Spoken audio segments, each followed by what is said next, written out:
সম্মানিত ভিউয়ার, আপনাদের সবাইকে আজকের এই এপিসোডে আপনাদের স্বাগত জানাচ্ছি। আমরা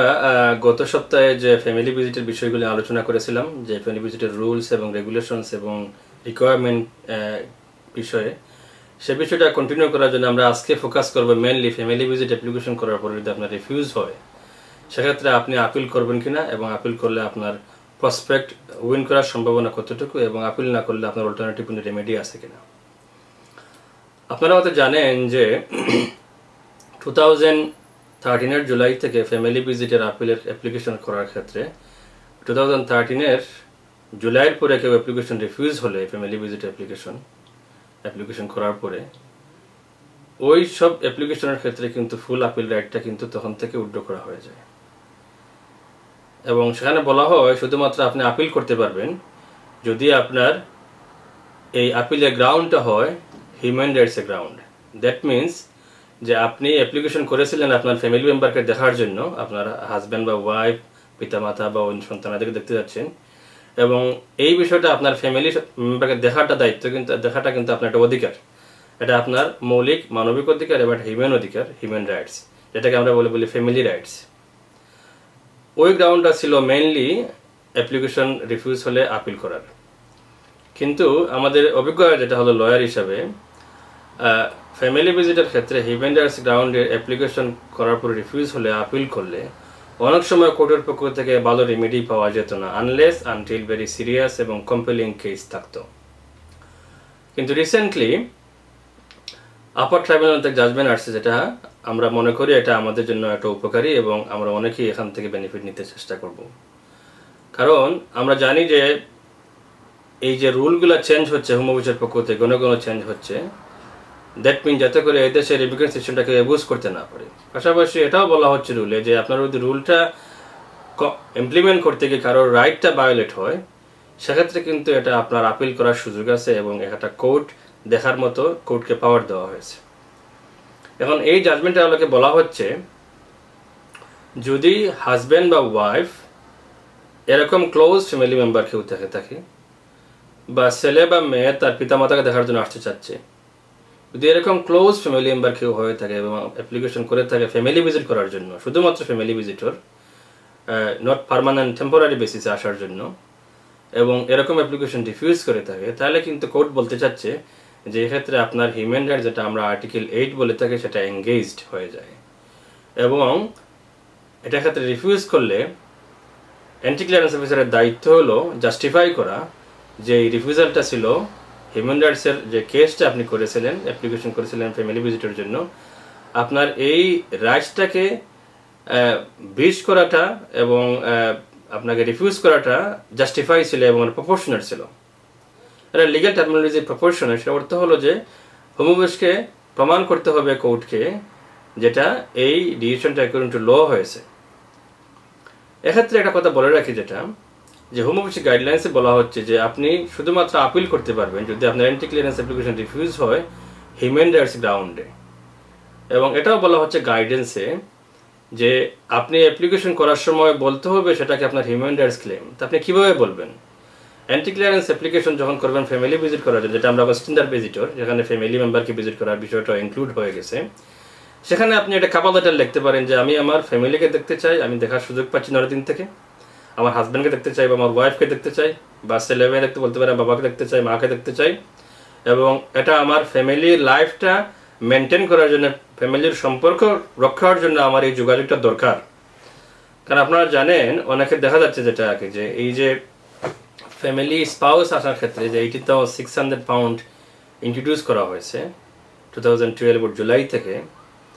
এর কারণে কিন্তু অনেকে কিন্তু তার হাজব্যান্ডকে কিন্তু স্পন্সর করতে পারতেছেন, অনেক মহিলা, অনেক ওয়াইফ, এবং অনেক হাজব্যান্ড তার ওয়াইফকে স্পন্সর করতে পারতেছেন না। দেখা যাচ্ছে হাজব্যান্ড হয়তো এখানে আসেন অনেকদিন থেকে, ওনার পক্ষে দেশে দেওয়া সম্ভব হচ্ছে না বিকজ অফ ফাইন্যান্সিয়াল রিজন, তার জব বা অন্য বিষয়, বা ওয়াইফ এখানে আসেন, তার বাচ্চা কাচ্চা আছে, তার পক্ষে কিন্তু হাজব্যান্ডকে স্পন্সর করা সম্ভব হচ্ছে না, পাশাপাশি তার বাচ্চা কাচ্চা নিয়ে দেশে ভিজিট করা সম্ভব হচ্ছে না। এক্ষেত্রে এই যে হাজব্যান্ডকে ওয়াইফ দেখা এবং হাজব্যান্ডের সাথে ওয়াইফের সম্পর্ক বা বাবার সাথে ছেলে সন্তানের সম্পর্ক রাখাটা, এটা কিন্তু ফ্যামিলি লাইফ। এই সম্পর্কটা রাখার যদি কন্টিনিউয়াস সুযোগ করে না দেওয়া হয়, সেটা কিন্তু বলে ধরে নেওয়া হয় যে আপনার ফ্যামিলি লাইফটা কিন্তু এখানে আপনার রাইটটা কিন্তু ব্রিজ করা হচ্ছে। আপনি ওই ক্ষেত্রে আপনার দেখার রাইটটা কন্টিনিউ করার জন্য এই লয়ে বলা হচ্ছে যে আপনি হিউম্যান রাইটস গ্রাউন্ডে আপনি আপিল করতে পারেন। এবং কোর্ট যদি মনে করে আপনি ইমিগ্রেশন রুলের যে রিকোয়ারমেন্টগুলো আছে সবগুলো রিকোয়ারমেন্ট ফুলফিল করেছেন এবং আপনার অ্যাপ্লিকেশন রিফিউজ করা হয়েছে হোম অফিসের পক্ষ থেকে এটা বলে যে আপনি হয়তো জেনুইন ভিজিটর না বা আপনি আসবেন না, যে আপনি ইন্টেনশন টু লিভ নাই, আপনার দেশে যাওয়ার পরে আপনি সময়ের মধ্যে ফিরে আসবেন না, ইউকে থেকে যাবেন না ফিরে, কিন্তু এছাড়া সবগুলো রিকোয়ারমেন্ট ফুলফিল করেছেন আপনি, তাহলে কিন্তু এক্ষেত্রে আমরা বলবো যে আপনার আপিল করার সুযোগ আছে, আপিল করার দরকার। তবে এটাও ঠিক যে হোম অফিস সন্দেহ করবে যেটা, যারা এক্ষেত্রে আসতে চাচ্ছেন এদেশে হাজব্যান্ড বা ওয়াইফকে দেখার জন্য, আপনার সুযোগ ছিল আপনার স্পাউস হিসেবে আসার জন্য এন্ট্রি ক্লিয়ারেন্স নিয়ে, আপনি আসতেছেন না স্পাউস হিসেবে, আসতেছেন ভিজিটর হিসেবে, হয়তো আপনি ফিরে যাবেন না, কিন্তু এক্ষেত্রে আপনাকে প্রমাণ করতে হবে, আপনাকে জাস্টিফাই করতে হবে ইয়েস আমার যাওয়ার ইচ্ছা ছিল স্পাউস হিসেবে, বাট আমি যাইতে পারতেছি না, কারণ হলো আমার ফাইন্যান্সিয়াল রিকোয়ারমেন্ট ফুলফিল করা সম্ভব হবে না, বাট আমি জেনুইন ভিজিটর, আমি ফিরে যাব, আমার দেশে এস্টাবলিশমেন্ট আছে, আমার ব্যবসা আছে, আমি এখান থেকে চলে যাওয়ার সম্ভাবনা আমার যথেষ্ট কারণ রয়েছে। এইসব ক্ষেত্রে আপনি আপিল করলে আশা করা যায় যে আপনার হিউম্যান রাইটসের গ্রাউন্ডটা এক্ষেত্রে কোর্টের পক্ষে কনসিডার করা সহজ হবে এবং আপনার পক্ষে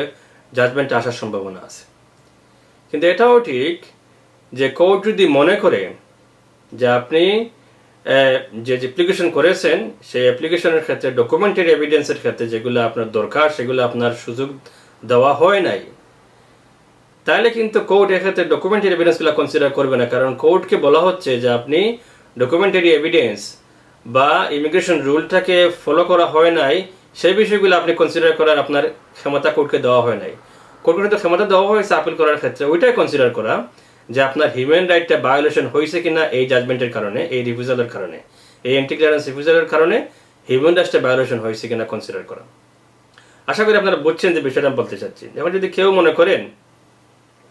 করেন যে আপনার এন্ট্রি ক্লিয়ারেন্স অ্যাপ্লিকেশন রিফিউজ হয়েছে, আমরা আপিল করেছি, কোনো ধরনের ভালো রেজাল্ট মানে প্রিভিয়াসলি পাইনি আমরা,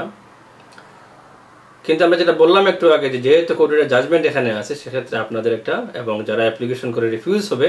তাদের সুযোগ আছে। মনে করেন এখানে বলা হচ্ছে জাজমেন্টের যে ছেলে বা মেয়েকে দেখার জন্য, এক্ষেত্রে যারা বৃদ্ধ বাবা মা আছেন বাংলাদেশে বা বাংলাদেশের বাইরে পাকিস্তান বা ইন্ডিয়া, এখানে ছেলে মেয়ে আছেন, তাদের পক্ষে যাওয়া সম্ভব হচ্ছে না। আমরা মনে করি যারা বৃদ্ধ বাবা মা আছে যদি এখানে অ্যাপ্লিকেশন করার পরে রিফিউজ হয় সেক্ষেত্রে অবশ্যই এখানে হিউম্যান রাইটসটা কিন্তু এঙ্গেজ হবে এবং এটা হয়তো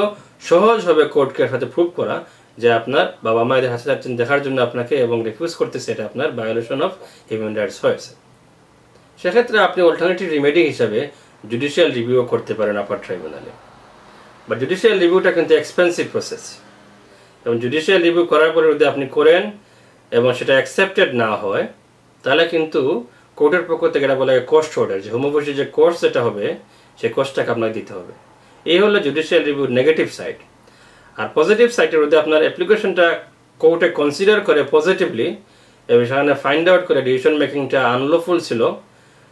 এবং রিজনেবল ছিল, আনরিজনেবল ছিল, তাহলে কিন্তু আপনি যদি উইন করেন কেসের ক্ষেত্রে সেক্ষেত্রে কিন্তু কোর্টে কিন্তু অর্ডার করবে যে আপনার যে কোর্স যেটা হয়েছে সেটা হোম অফিসকে দেওয়ার জন্য।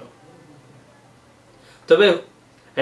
এই জুডিশিয়াল রিভিউ প্রসেসটা একটু এক্সপেন্সিভ এবং লেংথি। সেক্ষেত্রে অল্টারনেটিভ হিসেবে যেটা করা যেতে পারে, যেটা আপিল করা যেতে পারে, যদি আপিল রিফিউজ হয় এবং এরকম কোনো সিরিয়াস বিষয় থাকে